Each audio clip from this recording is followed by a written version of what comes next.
এই মহিলাটি আগে থেকেই ৬০ বছর বয়সী ছিল, কিন্তু তাকে এখনও ১৮ বছরের মতোই দেখাত। আসলে তার শরীর সাধারণ মানুষের চেয়ে আলাদা ছিল। সে তার সারা জীবন উল্টো দিকে বুড়িয়ে যাচ্ছিল। যখন সে জন্মগ্রহণ করেছিল তখন তাকে ৮০ বছরের এক বৃদ্ধার মতো দেখাচ্ছিল। তার আসল বাবা মা তাকে একটি রাক্ষস ভেবে ফেলে রেখে গিয়েছিল, কিন্তু তার পালক মা যখন তাকে প্রথমবার দেখেন তখন তার মনে হয়েছিল যে সে স্বর্গ থেকে পাওয়া কোনো উপহার। তিনি সঙ্গে সঙ্গেই তাকে নিজের বাড়িতে নিয়ে আসেন। চোখের পলকেই ৭ বছর কেটে গেল। সেই ছোট্ট মেয়েটি এখন এক বৃদ্ধা নারীতে পরিণত হয়েছিল। তার মুখ বলিরেখা এবং বিষণ্ণতায় ভরা ছিল। তাকে চলার জন্য হুইলচেয়ারেরও সাহায্য নিতে হতো।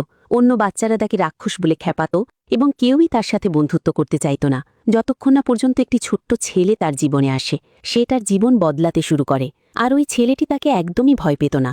যারা তাকে বিরক্ত করত সে তাদেরও তাড়িয়ে দিয়েছিল। তারপর তাকে বাড়িতে নিয়ে গিয়ে তার বাবার কাছে, যিনি একজন ডাক্তার ছিলেন, পরীক্ষা করায়। তার বাবা সঙ্গে সঙ্গেই বুঝতে পারেন যে সে সময়ের আগেই গুরুতর বার্ধক্য বা সিভিয়ার প্রিমেচিওর এজিং নামক রোগে আক্রান্ত। তিনি অনুমান করেছিলেন যে সে ১৮ বছরের বেশি বাঁচতে পারবে না। তারপর তার পালক মা আবার তাকে নিজের বাড়িতে নিয়ে যান। তখন থেকে সেই ছেলেটি প্রতিদিন তার বাড়িতে আসতে শুরু করে। তারা একে অপরের আরও কাছাকাছি হয় এবং খুব ভালো বন্ধু হয়ে ওঠে। এখন তাদের বয়স ১৭ বছর হয়ে গিয়েছিল। ছেলেটি অত্যন্ত উৎসাহের সাথে তাকে জানায় যে সে দেশের সেরা বিশ্ববিদ্যালয়ে ভর্তির সুযোগ পেয়েছে, আর সে প্রতিজ্ঞা করে যে সে একদিন অবশ্যই তার এই রোগের চিকিৎসা খুঁজে বের করবে। মেয়েটি তার দিকে তাকিয়ে থাকে এবং তার চোখে গভীর ভালোবাসা ও আপনত্ব ফুটে উঠছিল। হঠাৎ একটি চালাক মেয়ে তার বন্ধুদের নিয়ে সেখানে এসে পৌঁছায়। মেয়েটি তখন অবাক হয়ে যায় যখন তাদের মধ্যে একজন তাকে আন্টি বলে ডাকে। ছেলেটি আগের মতোই তাকে রক্ষা করার জন্য রুখে দাঁড়ায়। তখনই তার এক বন্ধু ছেলেটির জন্য একটি পার্টির ঘোষণা করে। ছেলেটি সাথে সাথে মেয়েটিকেও সেই পার্টিতে যোগ দিতে বলে, কিন্তু সেই লাজুক মেয়েটি তার ছোটবেলার ভয়ের কথা মনে করতে থাকে। তার চিন্তা হতে থাকে যে সে যেন ছেলেটির কাছে কোনো বোঝা হয়ে না দাঁড়ায়। তাই সে মিথ্যে বলে যে তাকে বাড়ির কিছু কাজ সারতে হবে এবং সে তার আমন্ত্রণ প্রত্যাখ্যান করে। ছেলেটির বন্ধুরা তাকে জোর করে নিজেদের সাথে টেনে নিয়ে যায়, কিন্তু কিছুক্ষণ পরেই সে আবার তার কাছে ফিরে আসে।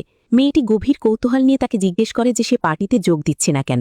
ছেলেটি জেদ ধরে যে তাকে পার্টিতে যেতেই হবে, এবং নিজের পালক মায়ের উৎসাহ পেয়ে মেয়েটি অবশেষে সাহস সঞ্চয় করে পার্টিতে যাওয়ার জন্য তৈরি হয়। সেই চালাক মেয়েটি যখন তাদের দুজনকেই একে অপরের হাত ধরা অবস্থায় দেখতে পায় তখন তার মুখের রং উড়ে যায়। পার্টি উদযাপনের জন্য সবাই একসাথে একটি টেবিলের চারপাশে জড়ো হয়, কিন্তু সেই চালাক মেয়েটি চুপিসারে ঘরের ভেতরে ঢুকে যায়। সে ছেলেটির কলেজের ভর্তির চিঠিটা টুকরো টুকরো করে ছিঁড়ে ফেলে আর তারপর চুপচাপ আবার টেবিলে ফিরে যায়। যখন সবার টোস্ট করা শেষ হয়ে যায় তখন সে প্রস্তাব দেয় যে মেয়েটি গিয়ে সেই চিঠিটা নিয়ে আসুক, যাতে সবাই সেটা দেখতে পারে।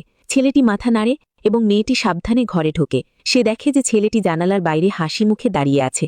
সে ওই বাক্সটিকে কোনো গুপ্ত ধনের মতো যত্ন করে ধরে, কিন্তু যখনই সে ওটা খোলে সবাই অবাক হয়ে যায়। ছেলেটির মায়ের সাথে সাথে মনে হয় যে এই কাজটা ওই মেয়েটিই করেছে।